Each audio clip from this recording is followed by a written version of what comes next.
discretion is advised. Good evening, everybody, and welcome to another edition of the New to Wrestling podcast After Dark. This week, I am so excited, girl. We're back on the guest train. It's been a minute since we've had a guest, and to kick off this year with somebody of this caliber, somebody of this magnitude, of this talent, this is very thrilling for me. I'm so excited, and we're going to really get into it. I have a lot of questions, so without further ado, please welcome Jarett Diaz. Hey Yay! guys, Thank I'm you. so I'm so happy to be here. Great. Kelsey, Xavier, I've been looking forward to this for a few weeks, and I'm ready. I'm ready to chat about whatever you guys want to talk about. Oh, Perfect. fabulous. Because I have a lot of questions and I hope you're ready. But I think the first thing I know that you've done interviews in the past. You've been in the wrestling game, I believe, a little over 5 years. Yeah, just over 6 years. Just Just over over six. 6 years. Yeah, Okay. you're right on the money. Okay. So there's obviously you've done plenty of interviews, you've done plenty of promos, you've done plenty of wrestling. But something I'm very curious about, because you can correct me if I'm wrong, I believe you really started getting into wrestling because of an assistant English teacher at summer school. Ooh, somebody does deep dives. I Somebody does really research. Oh, we do our research. We try. I love love to that. do my I research, love girl. that. Incredible. Okay, so yeah, do you want me to tell the story? Yes, Yeah, I go would for it. if you would I would love to hear the story. So I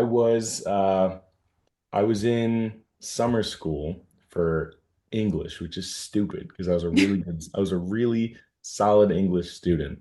But I don't need to get into the details as to why. It was like eighth grade, but I was in summer school, and one of the football coaches for the varsity team that I had just met, coming into high school, as the middle school football team would often practice with the high school leading into their graduation. And he was a nice guy as a Coach Ypsilantis, Coach Pont, and he was also an English teacher, and he was the English teacher for summer school. However, Mhm. he initially, before transitioning to teaching, was in entertainment, and he was a writer at Nickelodeon for a little while, and then ended up I think, assistant writer for SmackDown, and was a sharing the room with guys like Paul Heyman and Gabe Sapolsky and Brian Gerwitz and all of That's these crazy. like That's insane. riches of wrestling knowledge between, I think it was 2005 or 6 to 2009. So a few strong years there in the Taker, Batista, Edge Yeah. of SmackDown. Yes. It's like, what I is was this? The a fan. SmackDown 6 era, that whole thing? This was like just after SmackDown 6. SmackDown is fully established, and now it is a prime show for stars to be on. I was a fan from when I was 10 years old. I've told this story before, but I had a classmate that was playing SmackDown vs. Raw on a PSP. Asked him what it is. He told me Dang. what it is. He's like, "Yo, it's Monday Night Raw. You're gonna watch it tonight." I get to stay up an extra 15 minutes past bedtime because I'm at 9 p.m. on USA Network, and I go to check it out, and the first thing I turn on is Jeff Hardy doing a dive, and I'm hooked. It's done. I'm bought in.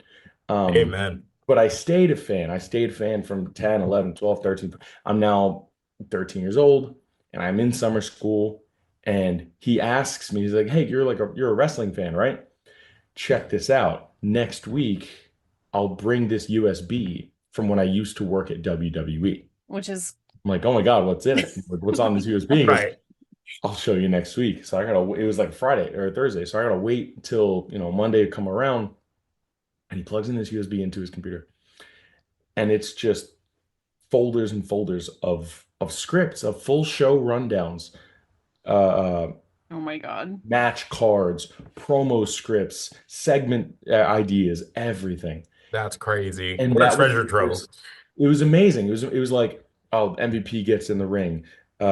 He says about blah blah blah blah blah. In comes Finley to cut him off. Blah blah blah blah blah. Like it was in detail, and not to pull the curtain too far back, but I've already done it. Right? It Sorry, is a WWE is going to do it scripted anyway. So script. I know, which is really cool. I Very think cool. I think so. It's a scripted television show, so it's just that. All the segments are timed out. They're scripted out. It has a proper in, a proper out. And he was explaining to me how these shows get produced. Now, Mm. I couldn't grasp all of it at that young age, but what it did really tell me and I guess make it really clear was that this is a job. This is just an adult job that any person can have. So Mm. I guess it made it really tangible to be a part of WWE in some aspect. And it doesn't have to just be as a wrestler, but there are writers and uh, staff and crew that all surround the talent in the ring. Mm. Um, and I was able to see that all the way through because when I got to college and I went to Full Sail University specifically to pursue a position with them because of their partnership with NXT, and I was able to gain internship at the Performance Center, where I was a broadcast talent intern, where I was on the Florida Loop shows, I was practicing commentary with like Tom Phillips and Byron Saxton, and I'm backstage at NXT tapings, and it's this full experience that I got to live out, all while learning to wrestle at the same time. That is so crazy. Yeah, that's so cool. What I was gonna say, because we were talking about like Full Sail and like so they really do like kind of give you like a wrestling crash course. Like it felt like it was just like this was like the only place in the world that was just like how do you do wrestling? Wrestling 101, like as far as like a production like And like a standpoint, like this is complete the only Yeah, picture. place that a that was a hundred thing. percent. And what's cool about Full Sail is, if at the time when they were still doing TV tapings before they went live and before they had the PC functioning as their home for NXT, they were at Full Sail Live, which is their event space at the school. And students were the ushers, students were working the merch tables, students were opening and shutting the doors, they were running the ticket booths. Like it was a student production with a billion-dollar Wow. budget. Right. And the only people that were working with WWE, like for WWE, were the ones backstage. But there was so much integration between the school and the company that I really got hands-on experience even before I started the internship by just being at the school, by just attending a show. Yeah. That is so cool. And do you think that, just out of curiosity, because you ended up getting a sports broadcasting degree, Yeah. right? So I finished my So, degree through after the internship. okay, amazing. Do you think that you kind of came into wrestling, I want to say almost from like the back end, like the production end, it feels like. Do you think that kind of influenced how you got into wrestling like as a performer? Like do you think that there was like influence there, or like it helped you understand what it meant to be a performer differently? Yeah, good question. So coming from working with WWE in the back was a really how do I say this? It was a very unique experience because I wasn't nearly an experienced enough wrestler to really absorb everything that I could have learned there.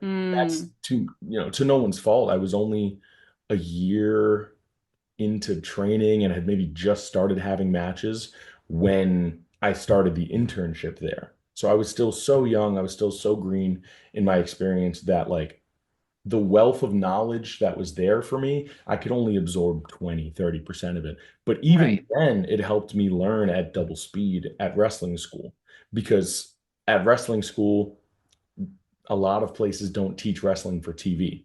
But I'm at Mm, WWE TV and allowed to ask these questions to a guy like Dijak and Keith Lee and Adam Cole, who are literally just right right. there to ask. That's And crazy.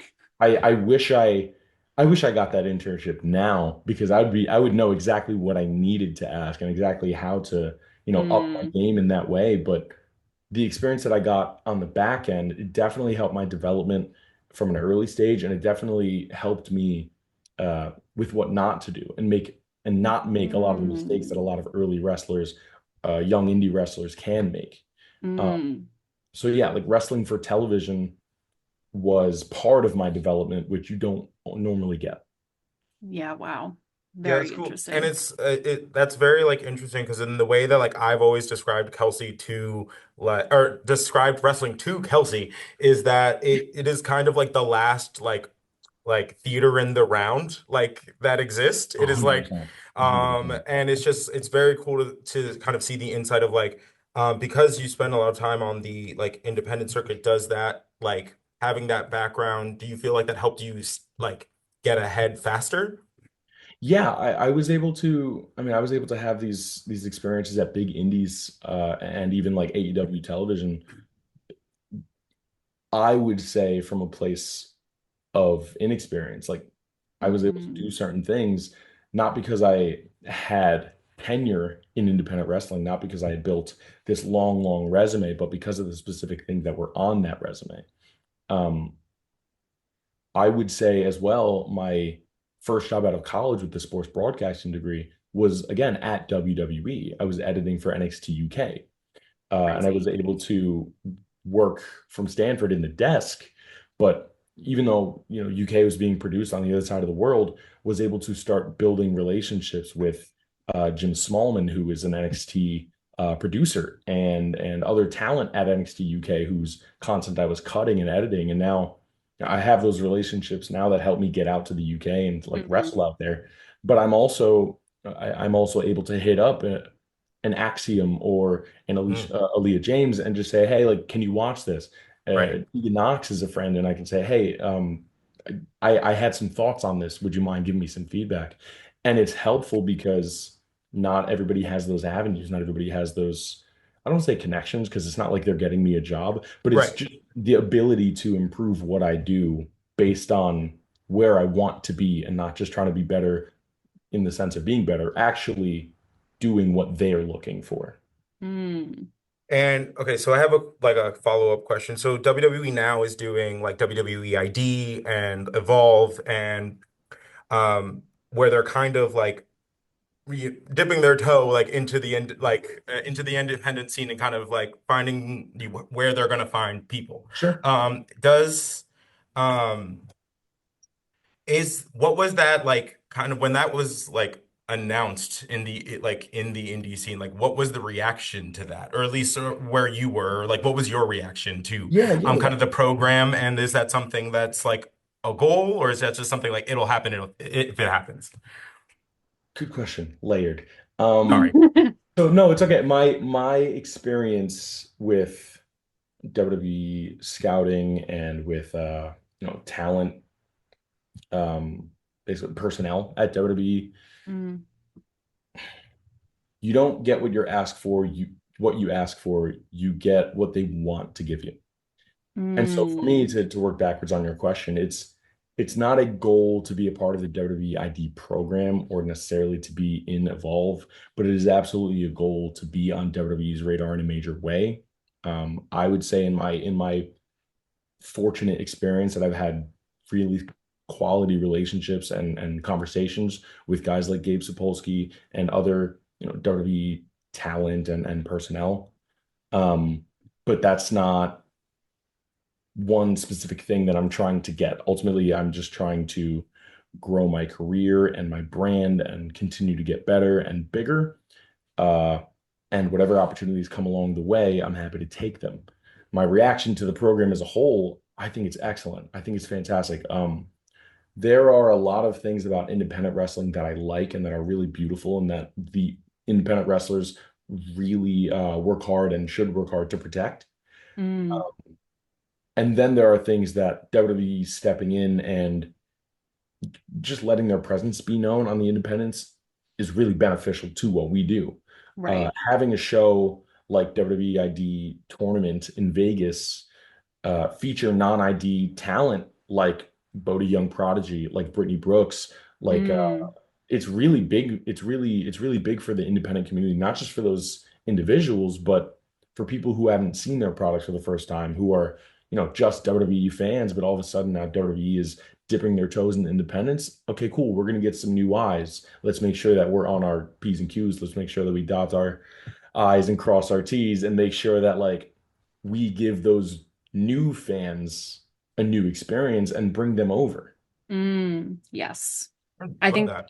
that's such a great point. I was Yeah. going to say that in a previous interview, I believe it was with Tony from is it Toned In Toned in. Entertainment? Yeah, yeah, yeah. What a great guy, first of all. I've never spoken Good to him, but guy. I was watching some of his episodes and I was like, wow, this guy's great.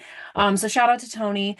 But I believe you said in the interview, in terms of like he had asked you like what's next in your career, and you had said, I'm just trying to cross some names off my list, like people I Mhm. want to have good matches with, people I think I would have good chemistry with.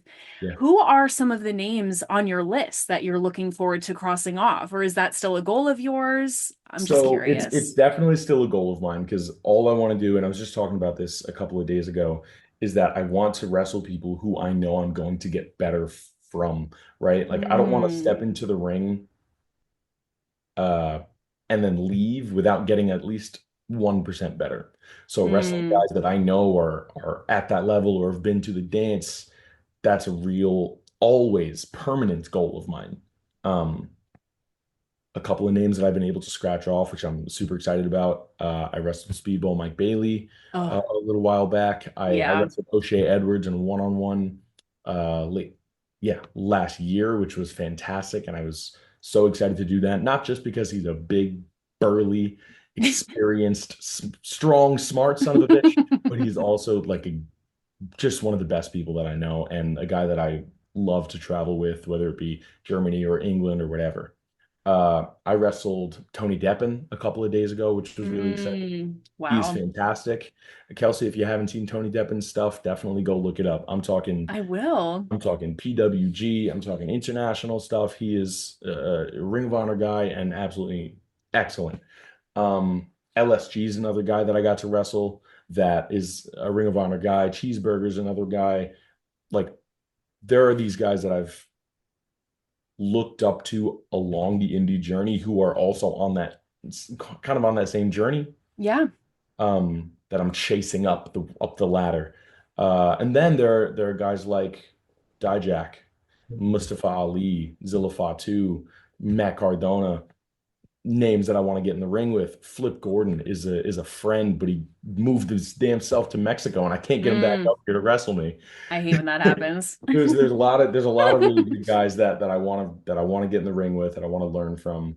Mm, So yeah, great pull from that Tony interview because that was definitely a question that I'm never gonna get away from. It's always a goal.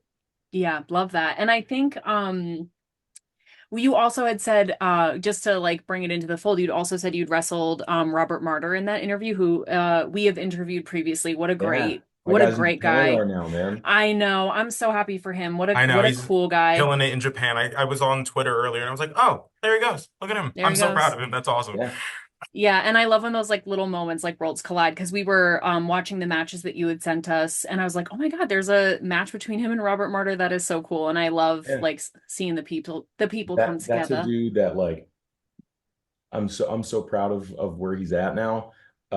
We started around the same time in Florida, and I remember like not to put his business out there, but so many people just telling him, "Hey, you can't do this. You can't do that. You'll never be this. You'll never be that." And watching him just flip all of those people off with not with words, not with actions, but just what he continues to go do on his own is Right. Hmm. awesome to see. Love that guy. And I'm 1-0 against him, and I don't ever want to wrestle him. I'm keeping Should that hold on to one. that one. Robert Listen, Martyr, the gauntlet has been thrown, girl. It's Martyr, up to no, you. Martyr, the gauntlet's not been thrown. Gauntlet is somewhere else. Martyr, stay over there in I've Japan. never Don't come even heard back to of a fighting. gauntlet. Who is that? I don't I even know what love that is. I love that energy. That's the same energy. My uncle is he married into a Puerto Rican family. He's a white man. He beat my grandfather one time at dominoes, has never Yeah. played again.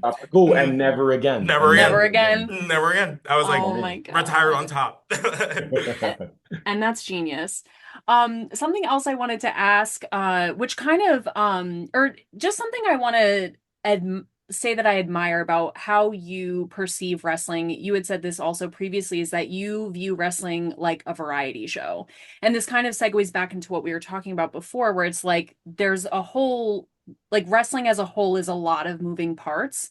And I think the question you were asked was like, is it hard as someone who is doing championship level matches in the independents or like doing main events, going to do kind of like jobs for like AEW Dark? And is that hard? And you were like, no, because it's at the end of the day, it's a variety show. And I'm like, it to me, what I'm trying to say is that I feel like even in just the way that you view wrestling and the way that you talk about it, you're like a learning wrestler. Does that make sense? Like you can correct me if I'm wrong, but like it feels like you're always like trying to learn from other people. You always want to take constructive criticism. You're always trying to help other people learn. Like you seem like a great like teaching and learning kind of fluid wrestler in that way. Does that make sense? It, I mean, if it makes sense to you, thank you. Um, I've taken the approach to wrestling that I took in football, and that football Mm, approach took me all the way into playing in college, which that just being put yourself in a room where people are better than you and shut your mouth. Uh, mm. I was very lucky. I had a very supportive dad with football that was, travel to Oklahoma, Mississippi, Indiana, Florida, Georgia, Alabama, fly down to Louisiana to the Manning Quarterback Academy and just go learn. Um, so I did, and that took me as far as it did. And now with wrestling, it's take the same approach. Like be a sponge, try to learn as much as you can, as fast as you can. And if you don't know something, be okay with it and then learn it. Right. Uh, Mm. at the same time, like you said, with teaching, like there are people behind me. There are people that are, just not lower than me, but they're younger on this journey. They haven't learned as much as I have. They haven't been fortunate enough to be in some of the places and some of the rooms that I've been in. Mm. So if I'm able to pass along even one thing that I know that's going to help somebody out, I want to do it. I have these two best friends in wrestling, Jay Sky, Richard Adonis. We all started pretty, in the same circle at the same time. And I have this phrase, and it sticks more than anything with the three of us, is if you want to go fast, go alone. If you want to go far, go together. Right. Mm. Oh, I love that. Yeah, it's one of my like it's like an old proverb. It's good. I like Yeah. that. Love Yeah. that. Since you So mentioned your dad, do you mind if I yeah, ask you, because a lot of people ask you about your tattoo, your yeah. Superman tattoo, which I was like, I know I that Jarrett and I could be friends because you were like, well, actually it's the Kryptonian symbol for hope, but sure. And I was like, and that's my Oh friend no, did I give because nerd? Did I give really big I nerd It's energy? all Oh right. no. You're in good I think I'm in a company. you're safe in place good, for us. Yeah. very good, safe space. But I was like, okay, period. But Actually, I just dug these out. I have some old tattoo Yes. oh, That's comics awesome. love, lying around. love Yeah. that. And I think, yeah, I love that. But I'm so curious, and it's like really none of my business. But what is it your dad does? Because So I I know it's like he owns a gym or something, but I'm Yeah, so so my curious. dad recently retired and sold the gym, which is Oh, fantastic. Hey, God congrats. bless. But Good for him. he ran his own personal training business for uh, athletes as young as 5 or 6 years old, Oh, through, wow. high school, college, pro athletes, and then, people in their elder state of life, 60, 70, whatever, who just want to be a little more active, a little bit more loose, want to be able to play with their kids, their grandkids, whatever. But it's very high impact, very high function for those like younger groups, high school, college, pros, and just a super physical guy. He's 63, he just turned, and he Wow. sold he sold the business at 61 that he ran from like 46. So he really was just an athlete. And before that, he was a NYPD homicide detective, Oh Oh, wow. homicide, wow. narcotics, uh, joint robbery. Yeah, very highly decorated detective and football player for the NYPD. And then Wow. moved on to coaching and then personal training. Oh wow. Wow. God bless. Shout out to Papa Diaz. I mean, that's Yeah, like that's really cool. that's that's the man. I spoke to him earlier today. He actually sent me this photo of him as a cop from '91, which is really cool to see Wow. because how often can you just dig up family old photos like that? And I love stuff like that. Yeah, it's cool. I also the Superman tattoo, for those of you who are not familiar, I and again, please correct me if I'm wrong. I did a little, like probably way too much digging today. But you got it to match your dad's, which is why I brought it up, the Superman Yeah, tattoo. yeah. Which I He has it on the back of his neck. oh, I love that. Hmm. And like jumping to something else just because I'm curious about this too. You keep a record, a handwritten record of all the matches you've ever been in. Is that correct? I did. You So did. this is book one, and it's a little bit tattered. It's a little bit ripped up. But unfortunately, last August, I had that book in my suitcase, and that suitcase with my wrestling gear in it was stolen out of my car. So that Oh, book, brutal. I What? think that book was like 2.5 more years of all of my matches and everything. And yeah, they jacked my stuff. So Damn. I couldn't find a way to get online and get every single match that I've ever had back. Right. So I Mm, sadly just gave up on it, I which get that. breaks my heart. If Thanks for bringing it up. Sorry. Yeah, trigger warning. So sorry for the trauma. But also if whoever stole that is listening, I'm willing to ransom for it. Just give me my book back, man. I actually said this online. I was like, I don't care about the gear. It's not going to fit you anyway. I just want my book. I just want my book, man. You know. Wow, that's crazy. Yeah, I but I hate will say that. like that it meant a lot to me specifically because I had this football career, one could say. And when I came into wrestling very early on, one of my trainers told me, he's like, I wish I had kept a record of what I had done. Cage match only has so much, blah, blah, blah, blah, blah. Mm, All right, well, let me start off the bat and just write down everything. Um, so it was very saddening to have lost the last few years of that. that sucks. I'm so sorry to bring it up.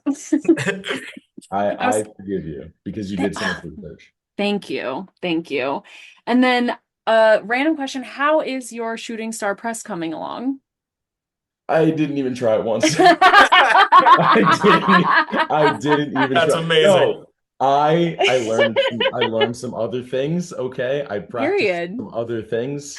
Uh I went down to Florida to Pete Dunne's school and I did Okay. training with them, some ground stuff, some grappling stuff, some tighten some things that I should be better at. But I did not once try the shooting star. There's still Maybe, time. look, I got time. I, You have I Yeah. plenty like of to jump. I'm time. not any less, agile. Maybe I'll try. Mobile, agile, hostile. You got this. The reason I brought it up because right now in the era of wrestling that we're at is like Mark Miro is around. Yeah. And that shooting star press just turns me out. I just think it's Kelsey's so just trying to bring up things that make me sad, I think.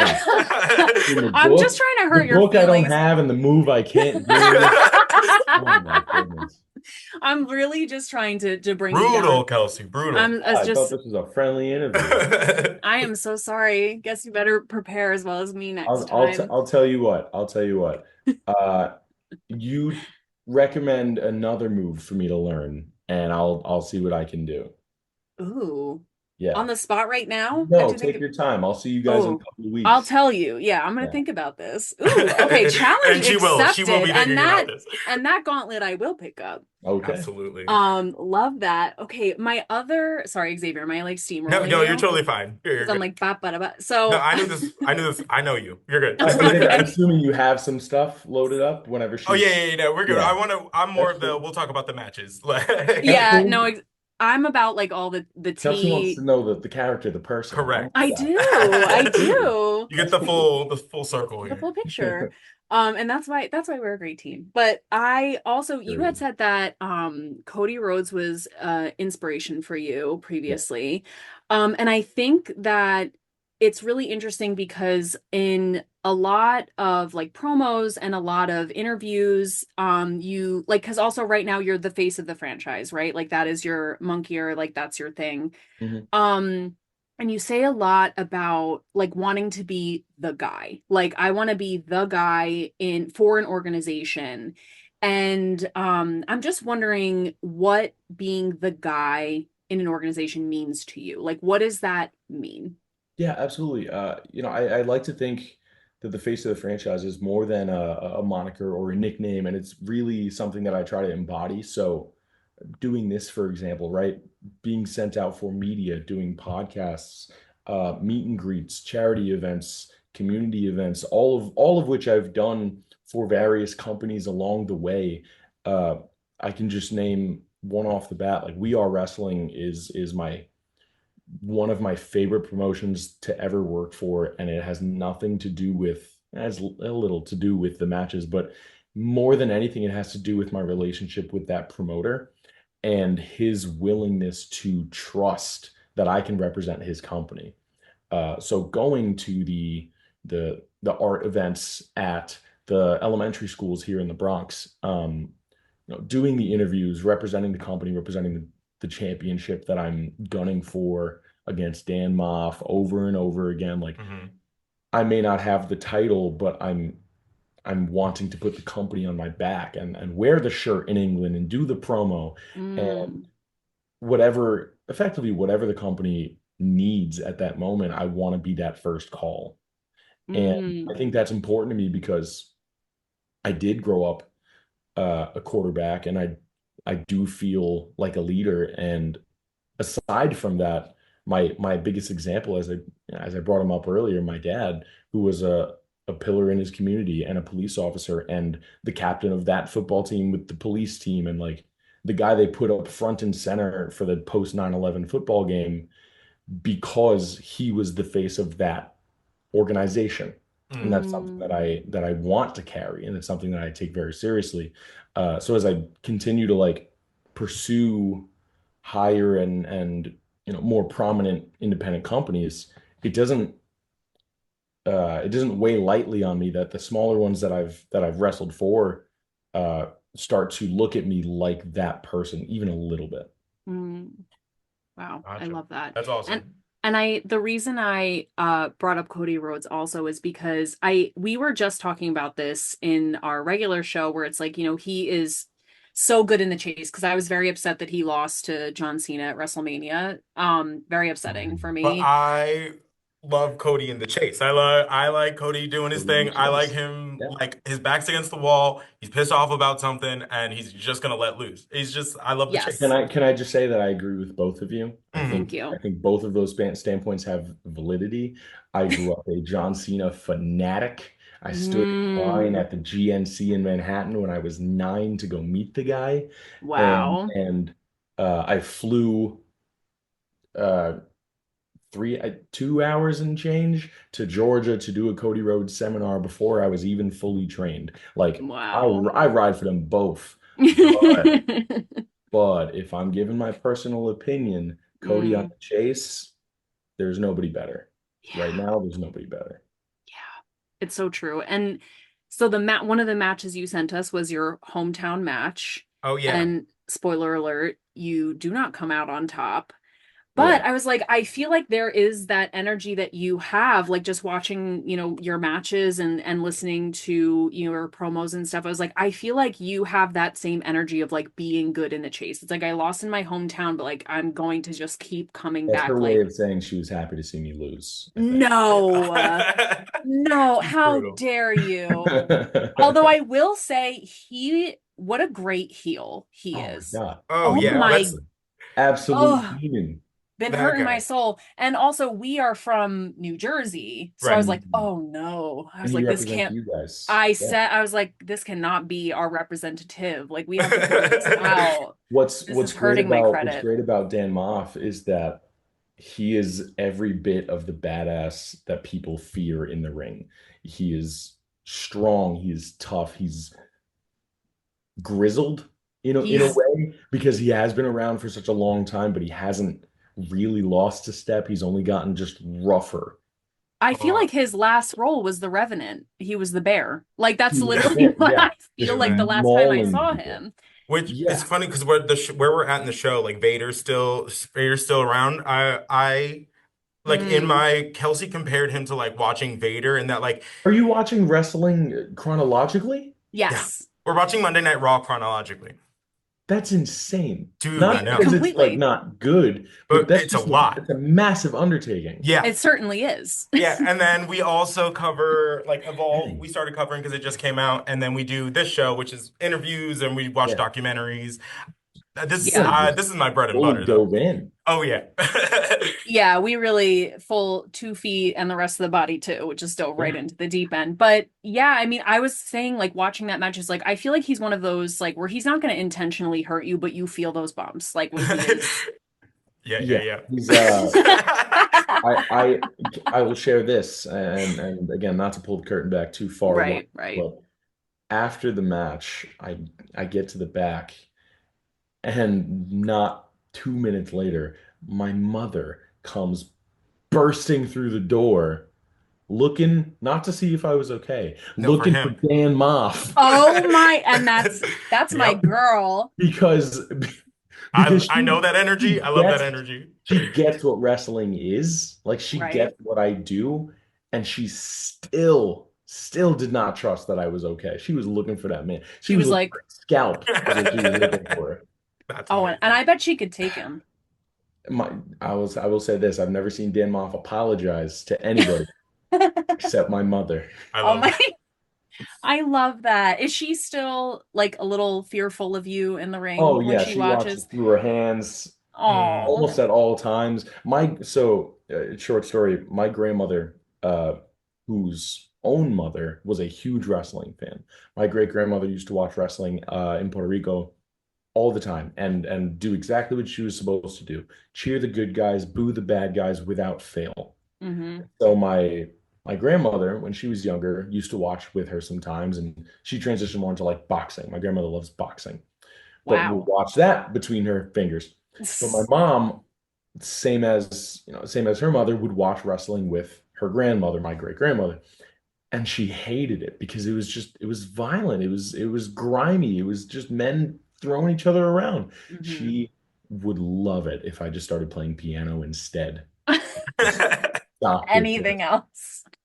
But despite that, she's still able to support and come to That's shows when she sweet. can and just not be able to breathe the whole time Oh my God. What a until saint. she sees me afterwards. It's so funny. I'll watch a match back with her that I had like 2 weeks prior sitting on the couch, and she'll still be squeamish and I'm sitting right next to her. I'm like, Right. Mom, I'm You're like, girl, I'm right fine. here.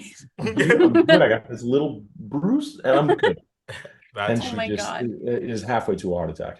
Oh my What God. was that experience like as far as like going for a world title in front of your like hometown? Because you start Mm. wrestling where you start, and then to have that kind of like full circle Full moment, circle. like what was that? Oh man, a dream. You could, if you watch it back during Dan Moff's, uh, not Moff, sorry, during the ring announcers, championship announcements, Mhm. they cut to me, but then they cut away, and they're doing a lot. I remember looking to the crowd right before they started saying my name. I don't know if it shows on the broadcast camera, but I remember looking to the crowd and seeing my cousin, my aunt, my grandmother, and my mom. And my dad was over there front row. And then my family's over here. And I look to my family and I'm like holding back tears Mm. Oh. because I have a huge family. Puerto Rican big, you get Yeah, it. I get it. And I've had a lot of football games in my day, and I've had some local matches that have been cool, but I've never felt that kind of support before. Mhm. And so Mm. now to have my group of family here, 20 people, 30 people, doing what everybody else is doing in that whole building. I had that whole building behind me Right. because Yeah. because for that night, they were all my family. Mm.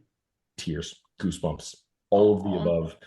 Gotta hold them back because I gotta go do my job. I gotta go fight this bear, this Oh my behemoth God. of a man. Swear. And if you recall, as soon as the bell rings, I'm full of energy. I'm going right for Right. him because I Yep. had to get it out some way. Yeah. Oh my And God. Yeah. I wish I could explain the joy. But that's the best that I can do at it.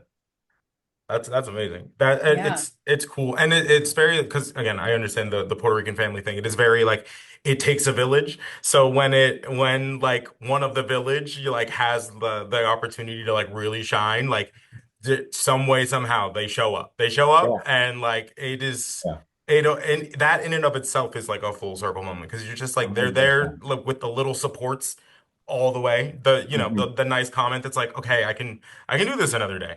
So Yeah, like when it's yeah. like now So you then, get so to then actually be having it like, on what feels like a big stage, right. what feels like a big moment, it's like this is all that support that I wanted.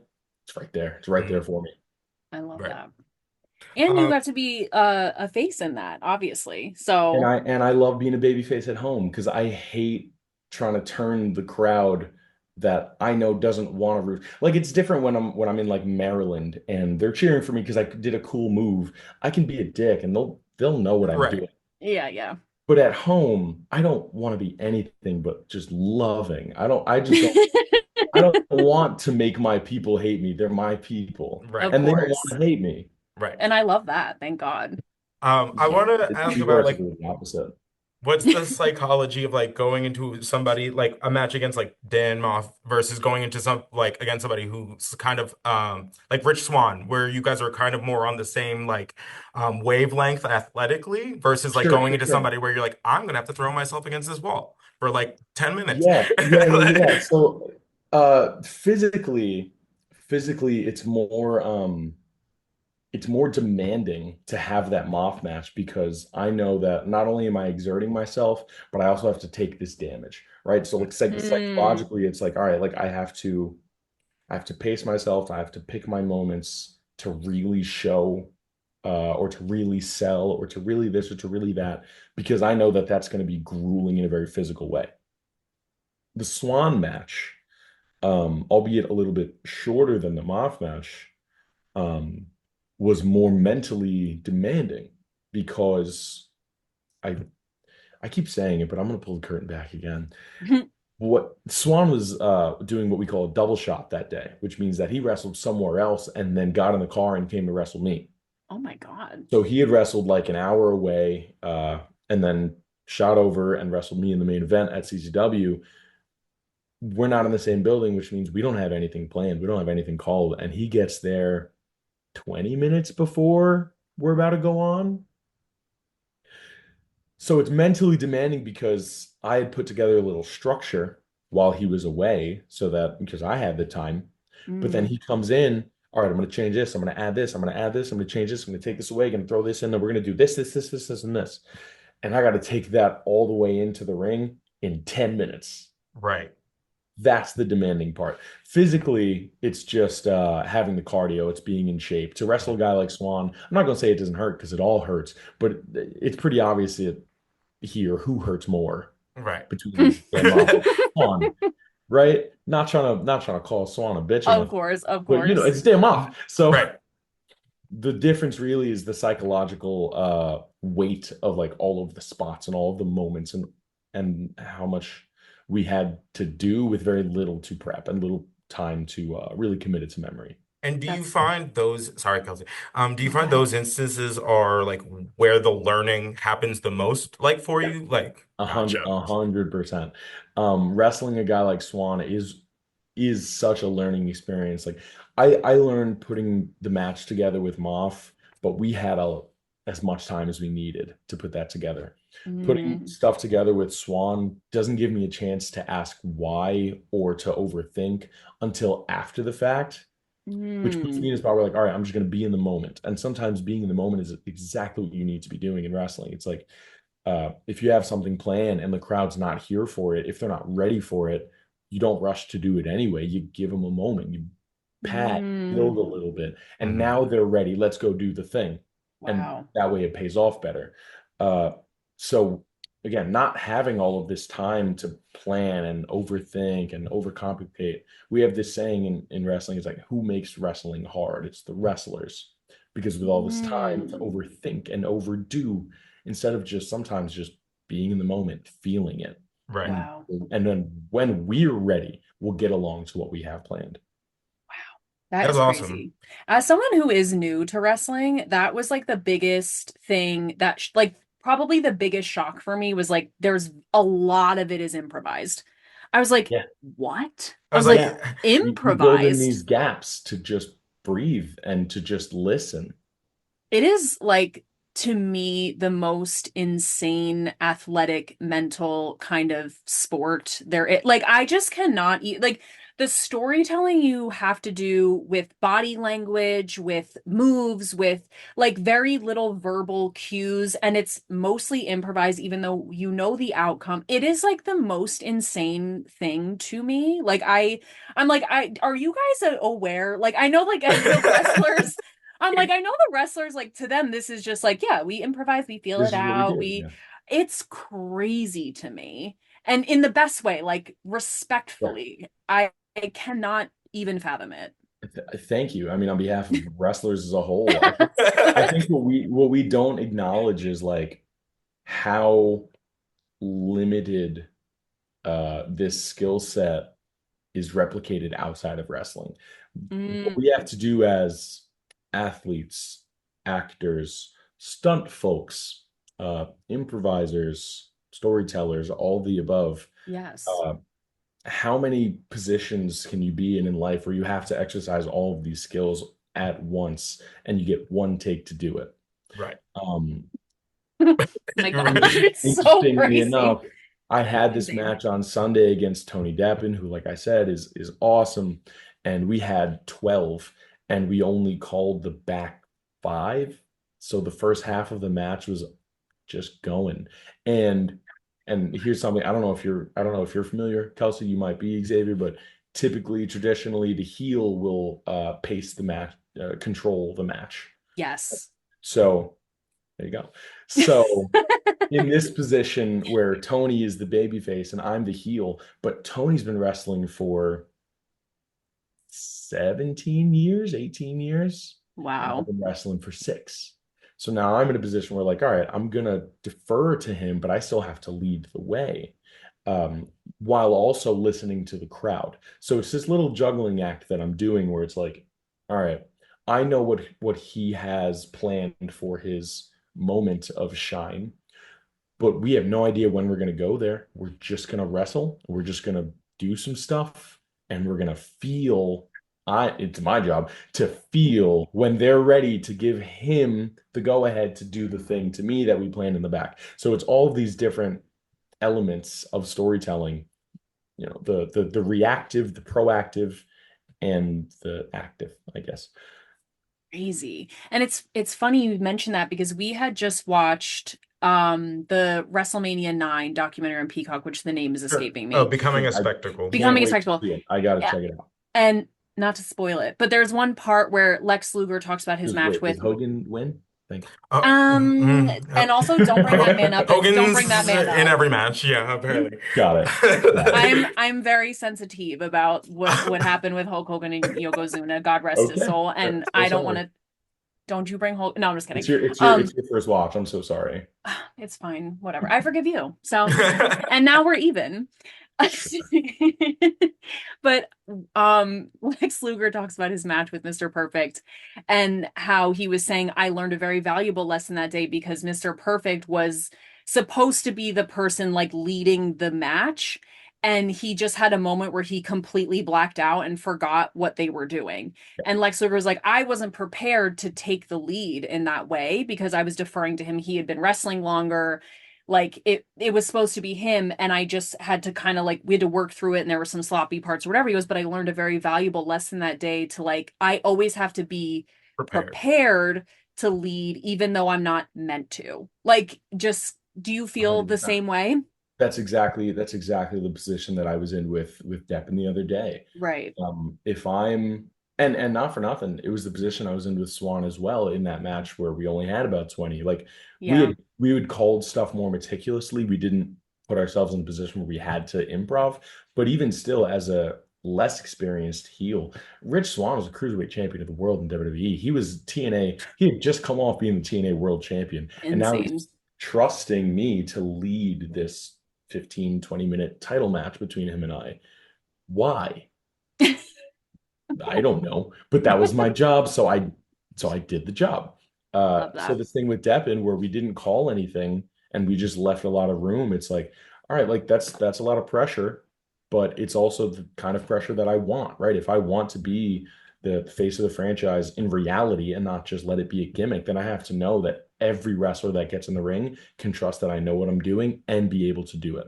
Mm. I have to make sure every promoter can trust me with any opponent that they choose. Any opponent that's willing to get in the ring with me, the promoter knows that I can handle it. I love that. And basic question, but do you prefer being a face or a heel? I think it depends on the crowd. Great Like answer. I think I want to be what people are most open to receiving. Mhm. Um, Mm. when I am in the Bronx, the people don't want to boo me, so I Right. don't want them to. Period. But if we have to tell that story, I'll make it work. But again, you'll know what I want to be. They'll know what I want to be. Mm. In Maryland, I've conditioned this specific crowd to hate my guts because sometimes I show up and I kick women in the face, and sometimes I show up and I throw a guy like Griffin McCoy on his head. Right. Yeah. They want to boo me. So even if I do this cool, big, over the top dive and they say, wow, what a cool dive. And I'll say, yeah, I know. And then boo. And it goes Right, down. right. So I want to be in a position where, and it takes time and it takes equity with the crowd. And Mm. I want to be what the crowd, I guess, wants me to be. Mm. Love that. That's a great That's how answer. I know I'll be at my best and do my best work. Wow. Great S- answer. so you are one half of the Uptown Boys. Like, how is it like uh how do you find like being in a tag team like versus all of this like single stuff that you have done? Because it's a different like ball game per se, you know? 100%. First of all, let me just say, Maddie's my guy. I love Yeah. that. Mm. I love that dude. I don't know if you guys have had the chance to meet him or to speak with him, but what a just wholesome, likable, lovable man. Mhm. We have Um, not, but we would love to, Maddie, just for the record. I'll We'll find I'll you. make sure you get in touch. Yeah, so what's cool about being in a tag team with Matt is that we we get along really well. And I know a lot of tag teams that get along really well, and I know a lot of tag teams that argue all the time.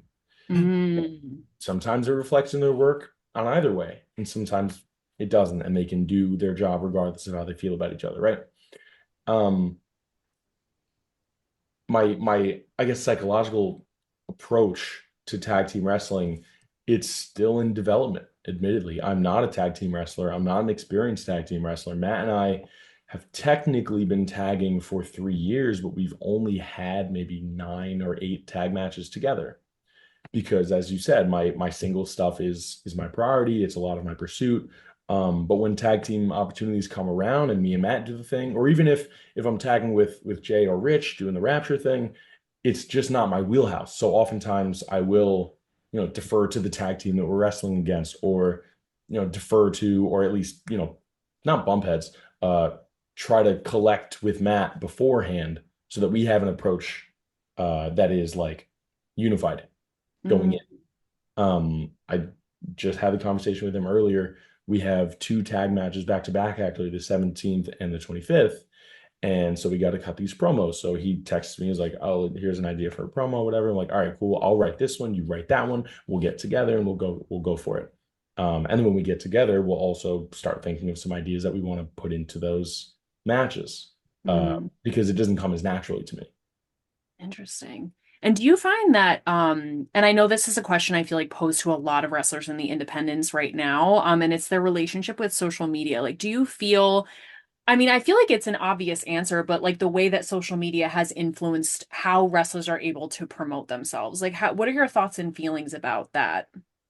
I think it's important, right? I think it's Right. important to promote yourself on social media. I think that because social media is so ubiquitous and it is so universally a part of everyday life, whether it Mm-hmm. be TikTok, Instagram, X, whatever your choice is. So it's important to use, but it's important to use efficiently. It's important to use effectively.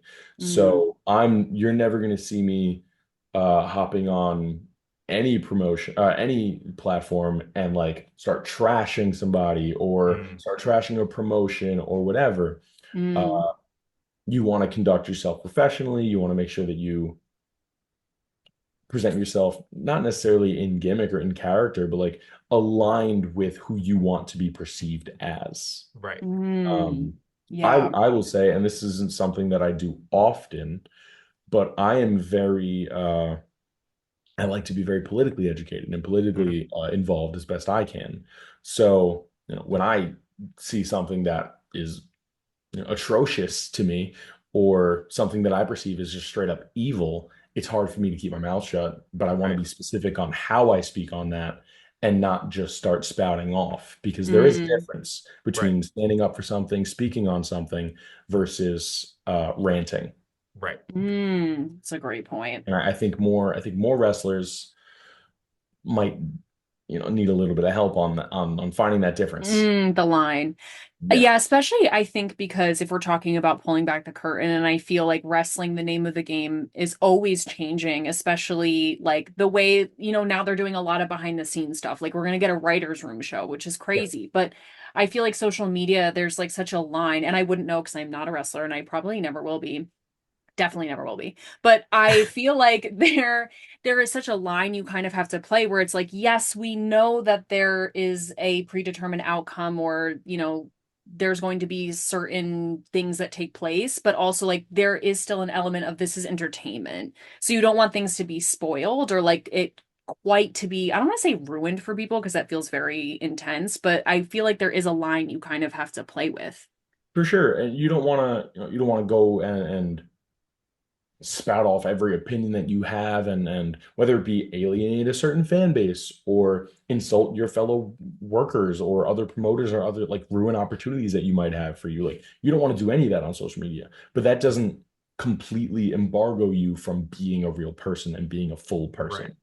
Mm. So it's definitely a balancing act at all times, and it's not just something that I talk about here. Like I talk about this with, with family, with friends, with partners, with other wrestlers, whoever, where it's like, all right, like I have this very strong feeling.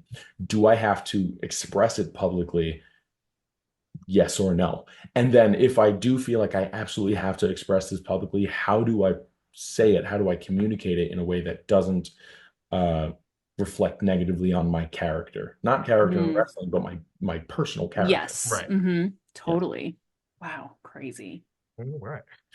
It's hard. It's hard Yeah, sometimes. really.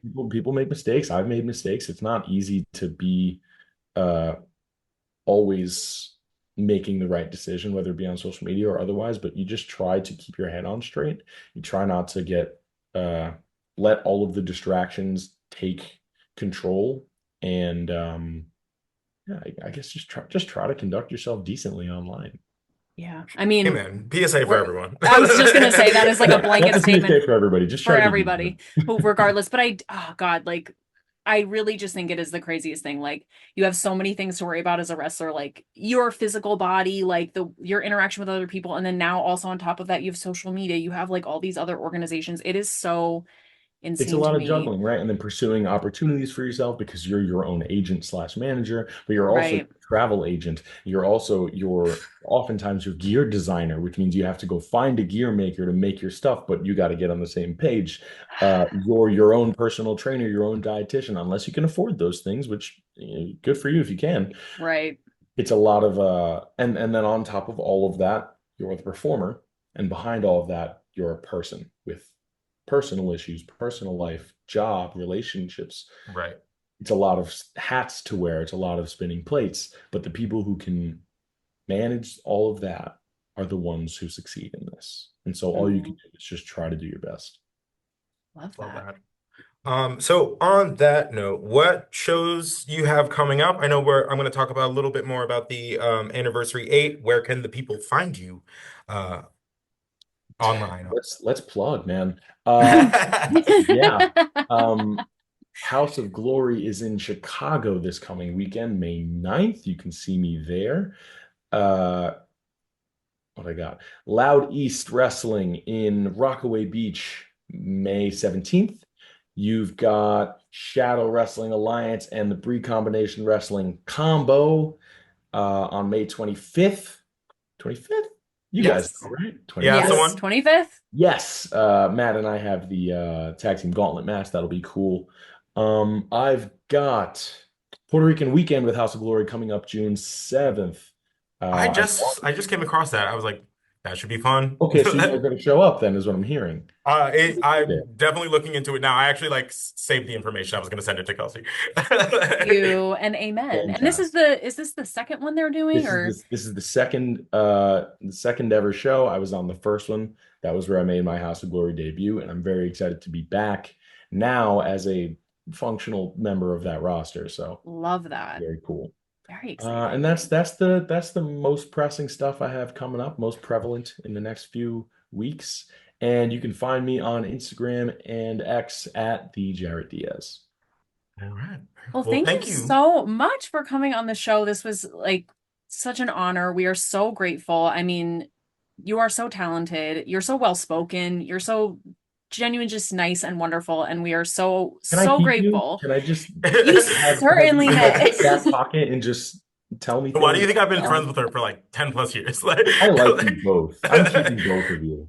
Thank you. this is Well, great. somebody's gotta. This was a Somebody's blast. gotta. Thank you guys for having me. This was really cool. You guys had great questions. It was clearly researched on, and I love that. You'd be surprised how many podcasters come in here and be like, "Who's your favorite wrestler?" Oh my God. Thank you guys again It for is, just it is coming correct. We try. it is really my goal. I'm like, I just want wrestlers to be able to yap about themselves. Like I'm full support of yap. So I please, like always, Yeah, I this just is want people to be Gap able to Household. thank you. Oh my God, literally, I will cry right now. That's just like the nicest thing. But thank you so much for joining us. I'm so excited to be able to meet you in person on May 25th. And Xavier, I'll alley-oop you to the outro All because right. you're way more efficient at it than me. Thank you. Thank you. All right, guys. This has been another episode of the New to Wrestling podcast After Dark. If you are in the New Jersey area on May 25th, make sure you come out to Anniversary 8, a Jurassic Celebration tribute to Vince Steele, where our guest today, Jarett Diaz, will be competing in a tag team gauntlet match. And you might see some friendly face. We will be there. You will see some friendly faces. So if you see us out there, come say hi. So for Kelsey and Jarett, I am Xavier, and we will catch you on the next one. We'll see you there. Bye. Bye. Cool.